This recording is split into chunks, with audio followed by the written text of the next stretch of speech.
Hi, in this video I want to talk about living in the moment, the moments in the moment, and I want to expand on the idea that I've mentioned in some earlier videos. And in this video I want to talk about how living in the moment and this concept of understanding the existence, obviously a premise in a lot of the videos I've made, and how this recognition of living in the moment is almost a thing of the past once you recognize this.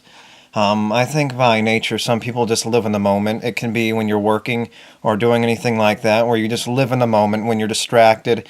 Obviously, this can be a partly psychology video when you're discussing living in the moment, but I would say a lot of it has to go back to the idea of psychology and recognizing people around you and that they're doing the same function. I mentioned in an earlier video that I made about recognizing the older you get that you recognize people are more like you and that people don't work on automatic and people don't work as they don't do things as perfectly, or they don't work in such a way that seems almost predetermined in a way. And that they've rehearsed something. It almost seems like people rehearsed.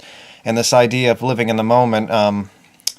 When you're living in the moment, I think when you're younger, you live more in the moment. Things go day by day. Obviously, things in the past seem more like they're living in the moment. You're living in the moment. Things in the past, obviously, the moments that you were living in are all a part of the past, and you can almost vicariously through through a recognition in your memory and looking back, you can recognize the moments that you lived in moment by moment, and you can go back and look at it as if frames in a movie. You look at it frame by frame by frame, while in the process experiencing it obviously was obviously more. You were living in the moment, but you were obviously considering other things, recognizing. Living in the moment's more of a concept that has to do with living happily, being satisfied, just not really letting anything get to you. And it more has to do with the psychological recognition of recognizing the truth. And when you recognize the truth and like I mentioned before, how it can control you, and the truth you can live by the logic more and recognize and think about things, think things through more, and then the in moment kind of thing. I would say has a lot to do with a developmental thing. Like when you're 3 years old or 2 years old or 1 years old, you're more living in the moment. Things just sort of happen in a way spontaneously. Things go by, and you're just living, and it's not more. It's more of a it's a very fleeting thing, if not having a memory or a self-awareness or an awareness at all, any sort of self-consciousness. You're just sort of experiencing, and obviously like reactions out of a baby. Babies are just reacting, they're self-reacting mechanisms, and that's all we are. As we're taking that further, there's just a deeper level of mechanisms the older we get. Biology, psychology video this has turned into. Obviously, this is the older we get, the more, obviously, by the time we reach maturity, once the brain has matured, and obviously your self-awareness gets greater and greater, even though in the past everything seems fleeting and it seems the same, you recognize that all these moments, even back to when you were 5, and then, even yesterday, almost seem like the same thing, and recognizing, especially as time goes by and each day becomes less and less, you look back at these days as if they're more of the same thing as opposed to something completely different. And that's the nature of it. And obviously, when these concepts, obviously, there's a reason why we look back at the past more, and we recognize something way in the past, such as when you were younger, as something that was more fleeting than something that was, obviously, it's because it's further in the past, and obviously, maybe it's a maturity thing, like I mentioned before. But obviously, the more you look back, the more time goes by, there's a gap, the more there's something to look back at.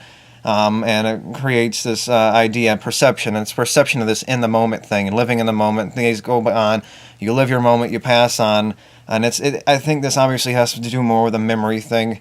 Obviously, we're all living in the moment, at least right now. Obviously, it's more about recognizing the truth and living by that truth, and thinking about the ramifications, everything, thinking about the logical conclusions of certain things, basing your life off of certain of these subjects, and recognizing that living in the moment is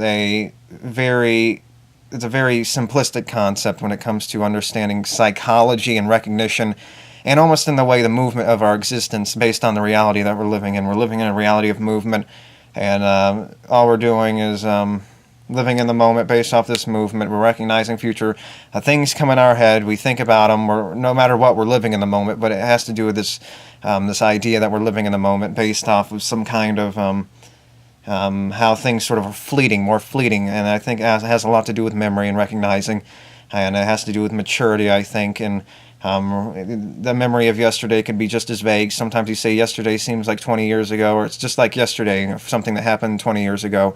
You could go vice versa. And it's the idea of memory can confuse concepts, make concepts seem deja vu is another one of those things. Confusing concepts. You may have experienced this. You can't necessarily remember, like a dream. You can't necessarily remember because it made sense to you in your dream doesn't mean you're going to remember it logically, remember it necessarily the details of it when you wake up, because there's this disconnection most of the time. Especially the more vague the dream, the more likely you're going to have that disconnection. So it's obviously a memory thing. And I wanted to cover this side of the subject of in the moment, because it's obviously one of those ways that you can, it's obviously a semantics thing, an understanding thing, something you're applying to different concepts to begin with. So live in the moment has to do with the past, looking back at the past, recognizing how the past sort of fades away, all of its fleeting, and looking at it yesterday, just like you did 5 years ago, or 10 years ago, or 20 years ago, can make it seem just as vague or just as vivid as it was. Based on the how comparison and the relative comparison based on the old memories and the new memories, living in the moment, recognizing obviously you're experiencing something. Sometimes it just pops in your head, something that you experienced, and it's like, oh, I completely forgot I experienced something like that. All these idiosyncrasies, all these different little things that you missed. Obviously, you had a lot richer of a life sometimes than you necessarily remember. But this in the moment thing more has to do with a recognition of, not recognition, but looking back at the past and realizing that that's done and over with. I am where I am now. So I can't remember all the details, but it's something that happened anyway. There's obviously these details can be filled in, selective memory, things like that. Amnesia is another concept that has to do with wiping out memories, things like that, but that's off subject. So this idea is you're looking back at the past, and the past can be just as real 20 years ago as it is yesterday. It just depends on this concept that these memories are older. Obviously, they've been rumbling around more, and obviously you can lose some things in translation over time, while the recent memories, such as short-term and long-term memory, are more vivid as the things that happened just recently. So that's why things can get vivid, change over the past, sort of like whispering in someone's ear, and the story changes person by person. You can't keep the story the same. That's how gossip and things like that work. And you're constantly changing the story bit by bit. You change one word, it can change the whole concept of the story. A person can interpret it, want to change it, things like that. And I think that has a lot to do with in the moment. And obviously, sort of like when you're an infant, you can't remember anything. Everything's fleeting. It has to do with this concept of deepening of reactions that we experience for just jerking and things like that. Just more complex, more levels of reaction and jerking, things like that. The jerks of the movement. I'm making a movement right here. Jerks, a bunch of different jerks that we're experiencing. So I think I explained that good enough. And until next time, bye.